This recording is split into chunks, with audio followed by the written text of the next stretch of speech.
Bisa nggak sih nutup mas kayak gitu mas? Kayak dia udah Belum ada skemanya, itu juga yang kita pengen perjuangkan supaya ada skema sendiri macam itu. Misalnya nih Geraha Bakti Budaya, kalau di MRT kan ada tuh apa namanya stasiun Bank Bundaran HI, terus diikuti dengan nama perusahaan. Ya, nggak usah disebut mas, biar Hmm. kalau mau masuk sih nggak apa-apa. Oh, iya. Kalau dia mau sponsorin sih nggak boleh Iya, disebut ya. iya. Tahun 2024 dan 2025 mereka itu bikin sekitar 1.900-an kegiatan ini. Tapi dari 1.900-an kegiatan itu sebagiannya justru seni itu dipakai untuk mengisi acara orang lain. Jadi misalnya untuk pembukaan maraton, pembukaan acara-acara keagamaan.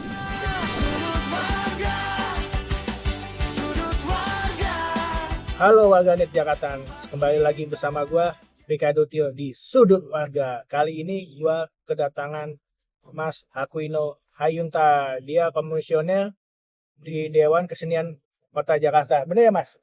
Anggota Dewan Kesenian Oh, anggota Dewan Kesenian Jakarta. di Komisi Selamat Simpul Seni. Simpul Seni. Selamat datang Mas. Dan bersama partner partner terbaik gua Arif Rasya. Halo brother, apa kabar brother? Gimana Mas? Thanos ya kita ya. Long time no see. Padahal mah Jamnya update ya. Update. Tiap podcast kita ketemu bro. Ini Mas, kesibukan lu saat ini gimana? Ini nggak sibuk sih sebenarnya. Lagi mau fokus nganggur gitu. Soalnya kalau tiap mau nganggur keganggu kerjaan Ini lucu nih. Orang kan mau fokus kerja gitu ya. Ini gue lagi mau fokus nganggur. Biasanya ini OKR, kayak lama. mau nganggur ada kerjaan. Ada kerjaan. Berapa lama Mas di sini di Dewan Kesenian Jakarta? Ini udah mau kan ada 3 tahun periode di Dewan Kesenian Jakarta. Ini udah mau habis ya tahun ketiga. Jadi kami itu sedang Satu periode apa 2 periode ini? ini aku baru periode pertama lagi daftar lagi. Nah, nggak tahu nih terima apa enggak.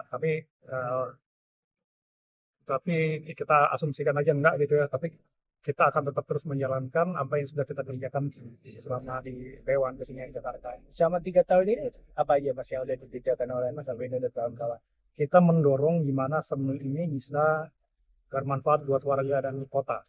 Jadi seni bukan hanya hiburan, bukan hanya ekspresi seniman, itu juga iya. Seniman harus tetap dikasih hak berkarya, berprestasi, tapi juga gimana seni itu bisa bermanfaat bagi warga dan kota. Apalagi Jakarta kan waktu bilangnya mau jadi kota global. Iya. Pasti ada komponen paling penting itu ya seni dan budaya. Betul. Itu masuk di salah satu komponen ya di kota global ya. Ya, Nah, melihat ruang kesenian di Jakarta ini kan sangat terbatas, Mas. Apa sih yang pengen diharapkan dari Dewan Kesenian Jakarta itu terhadap peningkatan ekonomi, pendapatan para seniman-seniman dan budayawan di Jakarta itu? sebenarnya tuh kita kemarin juga fokus di mana seniman itu bisa punya ruang berkesenian yang terjangkau. Ya. Karena sekarang sewa reality ini sekarang Oh ya, ini by the way di tim ya, tapi di Teater Jakarta. Sekarang sewanya makin mahal. Iya. Jadi teman-teman yang bisa pentas di sini juga makin terbatas kan. Nah itu terus belum lagi ada peraturan daerah yang meningkatkan retribusi. ya. Nah itu jadi tempat-tempat berkesenian lain di luar tim itu juga dipungut retribusi. Nah ini retribusi ini sebenarnya memberatkan seniman. Jadi boro-boro dia mau bereksperimen, berprestasi, dia sekarang harus mikir nyari duit gimana untuk tampil. Untuk latihan aja itu belum banyak tempat yang bisa buat Betul. latihan. Biaya sewa di sini berapa, Mas? Kalau boleh tahu. Ah, Tergantung nggak hitungannya per hari. per hari atau per jam? Bisa Jakpro itu baru ngeluarin skema per jam, jadi bisa per jam juga, bisa per hari. Sebelumnya per hari. Ini per hari. Per jam itu kayak gimana? Misalnya contoh di mana? Geraha Bendana Budaya. Kalau ini nggak bisa, kalau Oh, nggak bisa. gerak bakti budaya nggak bisa per Oh, jam. nggak bahas budaya nggak bisa. Nah, ini kan tempat pertunjukan yang seri. Oh ya, Jadi perlu ada persiapan sehari sebelumnya, kayak teater gitu. tas, Ya. sehari sebelumnya beresin. Nah ini sekitar 150 juta. Iya,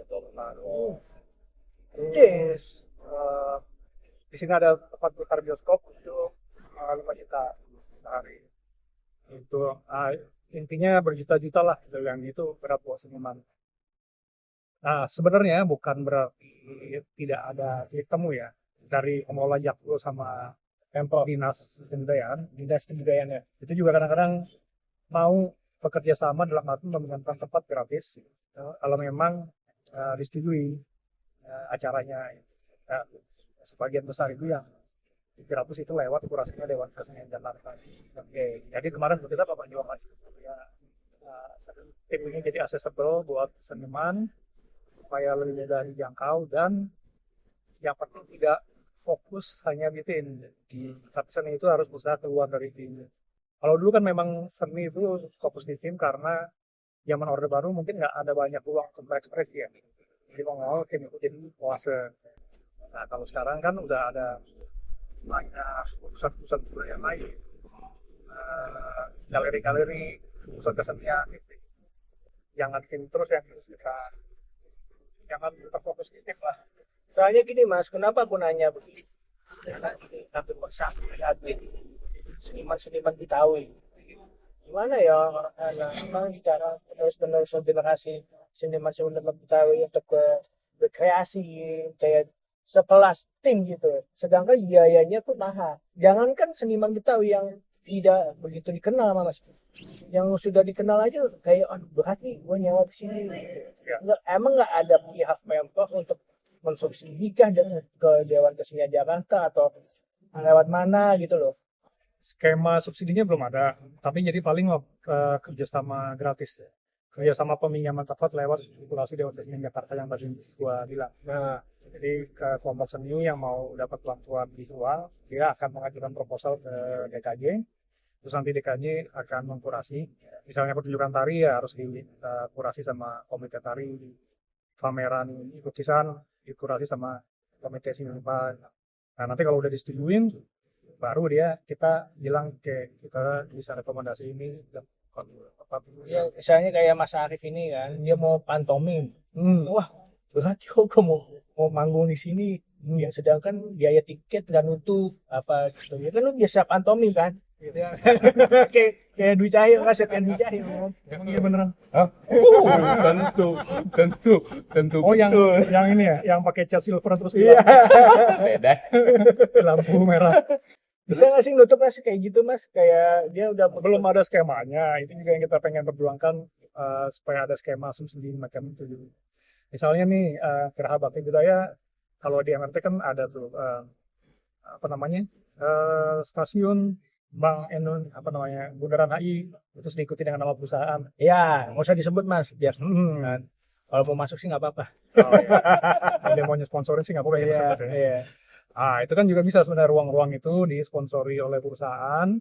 Jadi ada kuotanya nih, misalnya dalam 365 hari bisa dipakai oleh seniman yang sama sekali dia tidak punya uang, misalnya 100 hari. Itu skema-skema kayak gitu tuh bisa sebenarnya. Oh iya. Itu yang pasti kita dorong sih, yang 3 tahun ini kita dorong. Nah kalau boleh flashback sedikit nih dulu waktu ini di Pugar, kan banyak budayawan pada protes. Iya tuh. Sebetulnya yang diprotes itu apa dan apakah sekarang tuh yang diprotes ternyata wah bener nih, ternyata yang gua khawatirin tuh gak terjadi kan gimana? Dulu itu kan yang mereka takutkan komersialisasi sih, ya sedikit banyak sudah terjadi sebenarnya. Cuman memang karena ada koreksi dari teman-teman itu, tentu bentuknya sekarang tarik-menarik ya. Jadi tidak komersialisasi penuh seperti perusahaan gitu, tetapi tetap harus menghasilkan revenue, cuman masih ada ruang buat seniman untuk dapat negosiasi karena tadi bahkan ada bisa pakai gratis lewat Kesenian Jakarta. Tapi memang yang mereka takutnya sebenarnya sudah terjadi komersialisasi, dan bukan hanya di tim ya, tapi di ruang-ruang lain itu yang terkena Pemda pendapatan. Jadi Pemda harus dapat meningkatkan pendapatan asli. Nah itu dikenain retribusi dulu tadi. Mas selain itu gedung-gedung kesenian apa aja sih di Jakarta Mas bisa ditunda lajarikan? Iya bisa ditunda. Bisa dilajarikan apa aja? Yang di Pasar Baru itu apa namanya? Pos Blok. Oh, kan yang gedung pertunjukan Belanda di Pasar Baru. Oh, Iya, yang iya. tempat Gedung kesenian Jakarta. Yang dekat Kompas itu apa? Maklum ya, saya udah tua jadi tua. Yang di dekat Kompas itu apa ya? Di Kompas Geraha ini apa namanya? gerak Itu punya Kompas. Oh, punya Kompas ya. iya, punya punya Kompas itu. Kompasnya privat. Salihara punya privat. Oh iya, saya punya privat. Dia tuh gue apa lagi? Kota tua. Kota tua punya Pemprov, Pak. tapi kalau nggak salah itu di nasional ya. Oh, Agak lupa gue. Pengelolaannya. berarti sedikit banget dong yang pengalaman Pemprov. Memang sedikit gedung Mistici itu juga wayang barata juga kan. Memang masih sedikit, masih kurang pastinya. Padahal kalau kita jalan-jalan ke sini nih, ada banyak kelompok-kelompok yang lagi latihan kan. Iya. Nah itu kan sebenarnya menandakan mulai bertumbuh tuh kelompok-kelompok seni udah mulai lebih berkembang, beragam. Itu mereka butuh ruang yang lebih banyak karena kalau di sini kan paling yang orang besar doang yang datang ke sini, tapi kalau yang aktif di selatan gimana? Jadi teman-teman yang di agak jauh dari tim itu sekarang sudah mulai membuka ruangnya masing-masing. Iya. Tapi kan ruang-ruang itu sifatnya privat ya, bukan ruang publik sebagaimana yang kita bayangkan. Jadi kalau kita bayangin ruang publik itu sebenarnya bukan ruang yang dibatasi oleh kepemilikan tertentu, gitu. Tapi memang dia dimiliki oleh pemerintah, bisa dipakai warga, kalau bisa gratis misalnya, dan itu bisa menimbulkan interaksi antar warga. Jadi interaksi antar warga itu kata kuncinya. Kalau kita hanya pergi waktu itu namanya numpang lewat, misalnya kayak jalan Kuningan Sudirman itu, ketika kita berangkat dari rumah ke kantor kita cuma numpang lewat aja di sana ya, nggak ada interaksinya kan. Ini kan mendorong perilaku yang individualis ya. Tapi dengan terbukanya ruang publik itu sebenarnya kita berharap ada interaksi warga di sana, makanya di taman publik itu penting. Lalu landscape publik, ruang terbuka, walaupun di tengah gedung perkantoran, tapi kalau ada ruang terbuka itu penting juga supaya warga berhenti di sana, berinteraksi, jadi saling kenal gitu. Tapi kan sekarang udah mulai banyak ya aktivasi di teman-teman Udah ya, mulai banyak. Udah mulai banyak sih itu. cuman ini memang mulai banyak, tapi dia mungkin tidak diikuti dengan aktivasi kelompok warga ya. Jadi ruang publiknya tersedia, tapi warga ke sana itu memang belum sebagai pemilik kota yang sah gitu, yang dia bisa menaruh dirinya di sana, yang dia bisa mengembangkan ekspresi-ekspresinya di sana. Jadi memang membangun ruang idealnya harus ada partisipasi warga. Harus ada partisipatif lah ya. Iya, misalnya dalam bentuk melibatkan arsitek ya, yang paling bagus sih arsitek, terus ada sejarawan, Budayawan. akamsi, Akamsi juga pengaruh ya. penting ngaruh supaya nggak ini kan, supaya tahu konteksnya gitu ya. Kalau Setu Babakan tuh punya Pemprov apa Akamsi sendiri? Pemprov ya jatuhnya ya, Setu Babakan ya. Soalnya kan buat pentas-pentas. Itu babakan lihat ya gedungnya. Iya. Gedungnya kan nggak Betawi banget ya. Itu arsiteknya Betawi, cuman gedungnya tuh nggak. Ada Belanda-Belandanya ya. Gedungnya gedung, Ya. itu kurang arsitek, Tradisional. kurang tradisi. Itu sebenarnya bisa lebih seru lagi itu, karena itu kan enak ya. Danau. Ini yang kita tempatin ini apa nih Mas? Namanya Mas? Ini teater Jakarta, Teater Jakarta ya. Biasa buat pentas-pentas apa? Hanya teater toh, macam-macam bisa buat tari. semua. Ya ada bisa. berapa sih teater di sini, mungkin karena ini baru dipugar, belum semua orang tahu. Iya, wah, ada, tim yang betul. sekarang tuh dibanding yang dulu tuh Ya. seperti apa. Ini teater Jakarta ada teater besar sama teater kecil. Teater kecil itu sekitar 200 sampai 300 kapasitasnya. Kami ini angka bisa salah ya, soalnya gue suka lupa lah kalau angka gitu. Kalau yang teater besarnya bisa sampai 800. Oh, nggak nyampe 1000 ya. 1000 ya, Yang Oh, sih, abang. paling gede ya. 1200 ya. Ditawar nggak bisa loh Mas. Kali ini apa jarum ini Yang mana? dapur SPPG. Ini yang Kamera kita nggak di- ngeliat nih. Iya, soalnya sangat berrusak Ya ya. ini ada bangunan panjang di sini nggak tahu apa, nggak taunya WC nih, toilet. Iya. Sampai sekarang nggak dipakai. Berarti Dan IKJ belum sana pernah ya, dipakai Mas, ya. IKJ di sana ya. Dia ikannya di sana. Nah lucunya nih, em, karena di kawasan tim yang kecil ini dikelola oleh banyak pihak yang berbeda, ya Yang ini berbeda. nggak terintegrasi. Kayak ini kalau teman-teman IKJ mau ke sana, dosen sama murid, nah kita harus melewati Mahasiswa. jalur jasa dulu. Iya, mahasiswa pemurid ya. Harus ngelewatin jalur jasa, jadi nggak ada jalanan yang proper. Jadi seorang sering kepleset tuh kalau hujan. Oh iya. Nah itu karena pengelolaannya beda. Jadi di sini tuh dikelola sama ada Jamko, ada dinas kebudayaan lewat IP, yang dikelola. Lah kan Mas, Bang Do pernah kesini nggak pernah cek ke sana gitu loh. Cek. Tapi nggak diperbaiki gitu. Ya ini sampai sekarang belum sih. Mudah-mudahan. Wah ini harus jadi Udah apa ya, waktu aware kampanye, lah ya. waktu kampanye Bang Bul itu 4 kali kesini kalau nggak salah. Nah, masa sampai sekarang belum dibetulin tuh? Malah Malah saya- tanda petik jalur Gaza. Saya pernah nganter Bang Bul langsung. Iya. Ini waktu itu kita lagi bikin Jakarta Biennale, pameran seni rupa. Jakarta Biennale itu udah 50 tahun usianya. Nah, kita nganter Bang Bul ngeliat pameran Jakarta Biennale. Waktu itu Bang Bul tanya, biayanya Pemprov ngasih ya? Enggak Bang. Terus, oh iya nanti kita perbaiki ya. Jadi waktu itu kita lain ada harapan lah ya. Perbaiki, cuman mungkin belum. Ya sudah pelaksanaan yang berikutnya nih. Yang waktu Bang Dul datang itu yang ke-50. Ini yang sekarang Untuk 51. 51 kan 2 tahun sekali. Ini kan bentar lagi 2 tahun lagi kan 500 tahun kota Jakarta nih. Harapan Mas Aquilo untuk apa ya, supaya ruang kesenian di Jakarta tuh nggak terbatas gitu loh. Maksudnya nggak dibatasi dengan yang ini kan masih kecil banget nih ruang lingkupnya. Apa sih harapannya Mas buat Mas Kapang dulu yang 500 tahun kota Jakarta tuh? Jakarta ini sebagai kota yang berkesenian dan menyala gitu loh. Mungkin gambaran paling gampang itu lewat kompetisi basket ya. Kita kan punya DBL namanya yang kompetisi basket. Itu kan bakat-bakat basket yang bisa menunjukkan prestasinya sangat baik di kompetisi nasional. Tapi setelah mereka SMA, kemana nih sampai ya kan jadi profesi basket juga belum. Kalau jadi profesi basket juga belum terlalu menguntungkan ya, terlalu menjanjikan.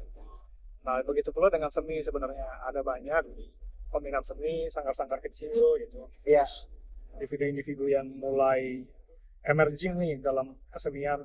Tapi pertama itu mereka tidak punya tempat untuk memperkenalkan karya seninya. Kayak para pelukis yang baru awal-awal tumbuh itu kan mereka belum dimiliki galeri.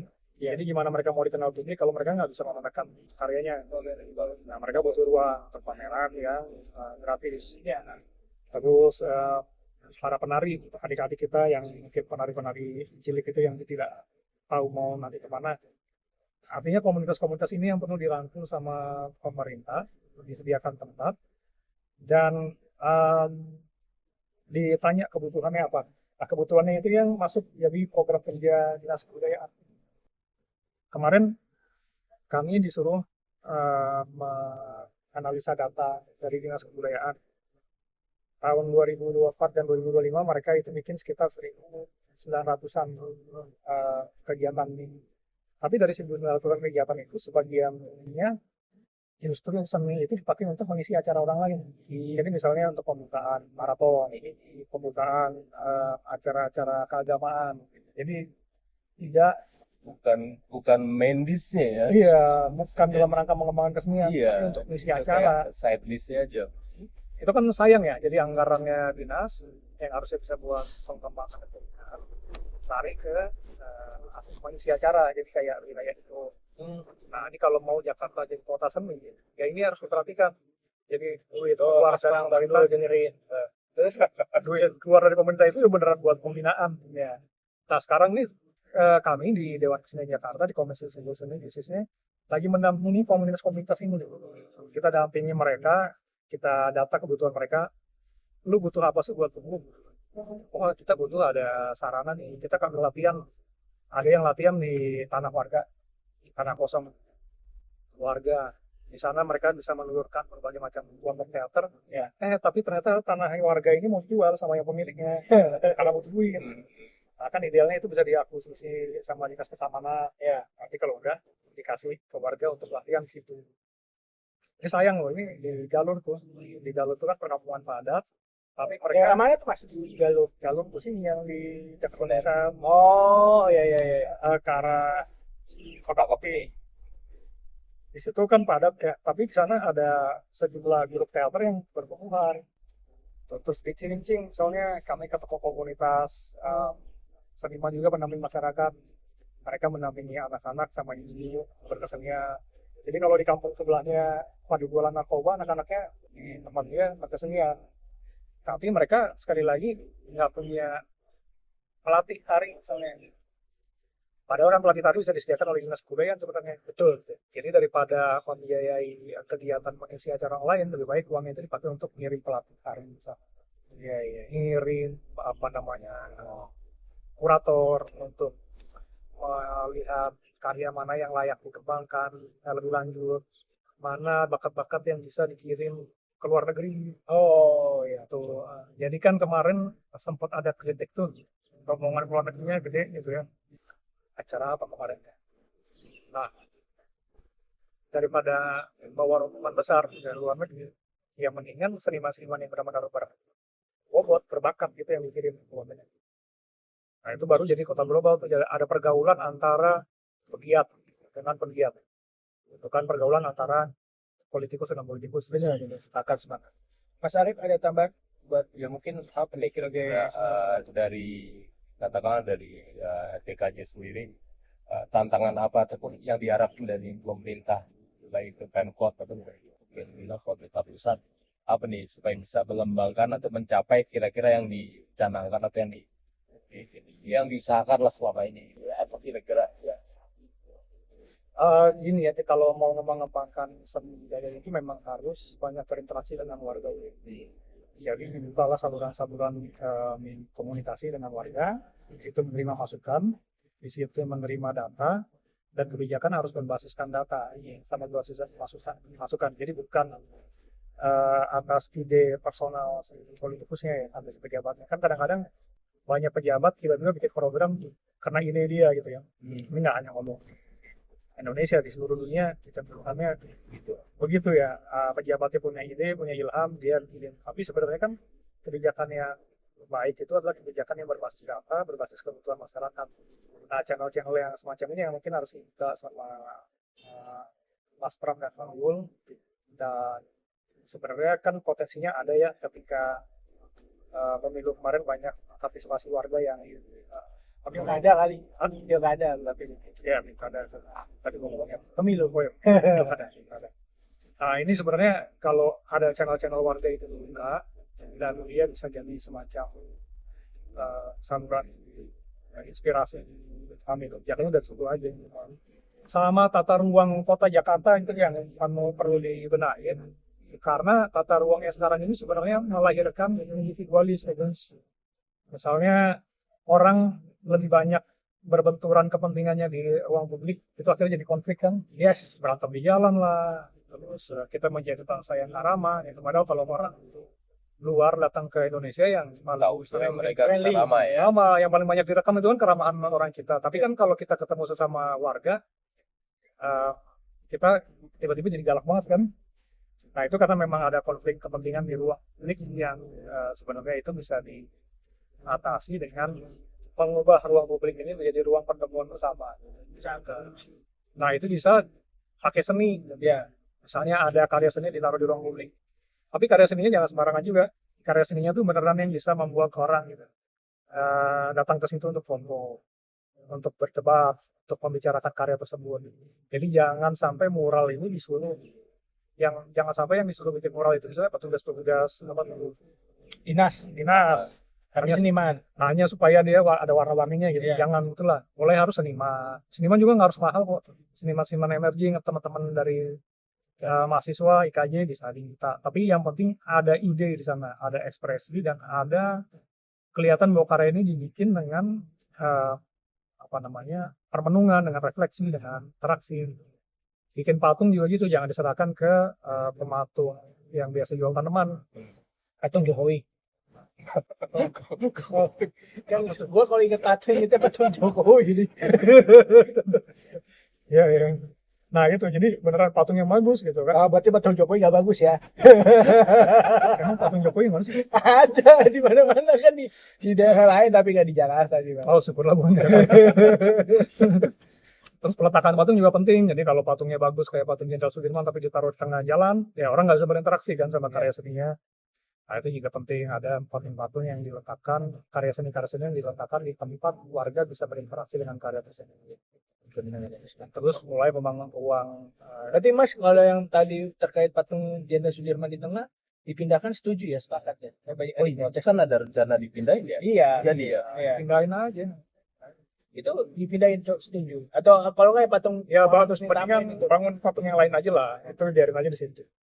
Bangun patung yang lain, banyak seniman-seniman pemati Pintar dia banyak. ngeles. Ya, oke. Biar nggak disalin. Enggak, maksudnya kalau dipindah, ini kan udah ada satu, udah bagus dong kita tambahin. Oh. Jangan satu dipindah-pindah. Oh, oke, berarti ya. Jadi yang ini gue nyambung lagi yang tadi Sanggar tadi itu, ya wondering juga sih dulu perasaan waktu gue kecil tuh kayaknya Sanggar banyak gitu, terus kayak aktif gitu kan. Nah sekarang itu gimana? Gue sama sekali nggak ada seperti itu. Banyak juga. Banyak juga, Banyak. Nah, kalau gue lihat malah makin banyak. malah makin banyak. Iya, cuman itu tadi mau berkembang. Maksud lu sanggar kayak macam sanggar Lenong Aditya Gumai dan kawan-kawan begitu ya? Yang pengen kayak sanggar gitu. Atau sanggar Ponori kayak gitu-gitu kan banyak tuh yang Betawi-Betawi. Ya, ya gitu bisa kali ya. gitu. Dulu di Balai Rakyat. Balai rakyat dulu kan balai rakyat tuh Dulu di banyak. Pasar Minggu ya. Ya di pasar minggu, gue di Romangun. Orang mah. Gue dulu di Pasar Minggu ada Balai Rakyat. Di situ banyak sanggar, ada sanggar tari, ada teater, terus anak yang main bulu tangkis kayak banyak. Nah sekarang juga sebenarnya makin banyak, tapi ya itu karena ruang publik Jakarta itu kan Makin sempit. bukan makin sempit, kumpulan dari ruang-ruang privat. Dia bukan ruang bersama, tapi kumpulan dari ruang-ruang privat. Jadi kayak gini misalnya ya. Misalnya kita mau menikmati seni yang menarik, kita harus masuk ke dalam satu wilayah privat kan. Ke Saliara, ada magernya, ada pemiliknya. Atau ke Dialog Gue di Kemang, yang ada pagarnya, ada pemiliknya. Begitu juga kalau kita pengen kehidupan yang agak bagus, kita mesti punya rumah di klaster. Tapi begitu kita keluar dari klaster tersebut, ya kita ketemu lagi Jakarta yang macet, yang semrawut. Kan idealnya, itu kan jadi namanya kan ruang privat, tapi pada ngumpul-ngumpul gitu kan. Jadi Jakarta itu terdiri dari kumpulan ruang privat, bukan terdiri dari ruang publik yang luas. Jadi strategi ke depan juga kita harus mulai mengembangkan kawasan, bukan ruang privat.